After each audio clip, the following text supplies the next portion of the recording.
champions. I'm still Dr. Francis, your mental life coach, live here, Washington, D.C., Leta Zunze za America. Muri hotel yanjye Washington Plaza. So, 10th floor. Ngiye kugutembereza hano Washington, D.C., Washington Plaza, my hotel. So, my small room. So, let's enter. Chinjira. Ku ruhande hano hari bathroom. Very organized. Nawe wakubaka ugakora akantu gato nkaka ariko keza, not big but not too good. You see how it looks like. You see how it's smart. Engineers yabubatse, please learn from here.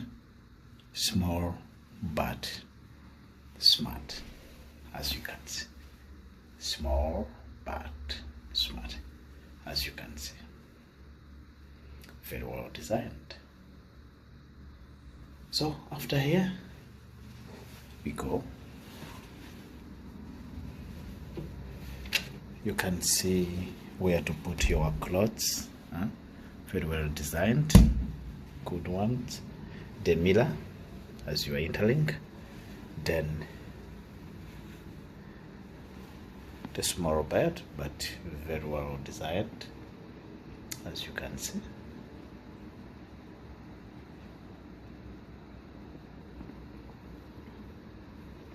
Not much space, but beautiful.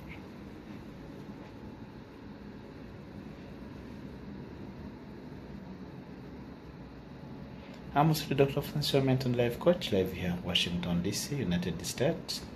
This is my small hotel, Washington Plaza, near White House, TV side. But let me show you the view. Come where you can view. Yeah, no, Washington, D.C. So it is raining now. See the pool, the swimming pool. By the way, Jonzaja kwitumbaguza. Niba nazarwa amasimbizi. It is raining outside. That is the swimming pool. That is the pool. Very well designed. Iminsi yashyushye cyane, so kavura nibwo kagwa kuva Nigeria. Iyi ni hotel yacu ikomeza that side, iriya niyo ikomeza ikagira hirya cyane.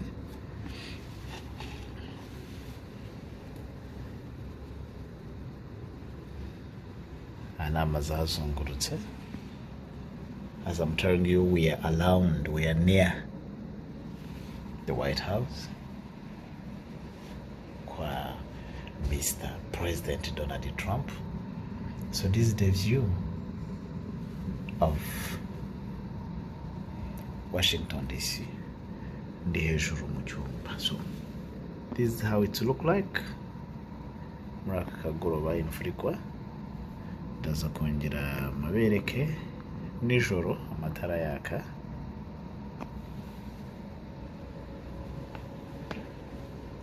Mashini izana umuyaga, izana umwuka mwiza.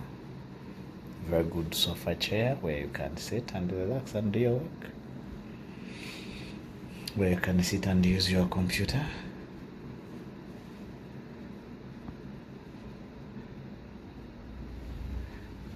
And so on. So, narabibabwiye ariko nongera mbibabwire, you can tour the world with Mega Global Link. So I'm gonna make a global link. You can travel the world. Watembera muri Amerika, watembera muri Canada, watembera i Burayi, Schengen countries, hamwe na Mega Global